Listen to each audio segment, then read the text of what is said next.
আপনিও কি থালা থেকে পড়ে যাওয়া ভাত তুলে খান?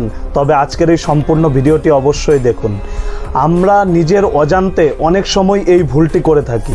দেখুন, আমরা জানি খাদ্য অপচয় করা মহাপাপ, কিন্তু অনেক সময় দেখবেন আমরা খেতে বসেছি, নিজের অজান্তে আমাদের থালের থেকে ভাত মাটিতে পড়ে গেছে, সামান্য 2 থেকে 3টে ভাত মাটিতে পড়ে গেছে।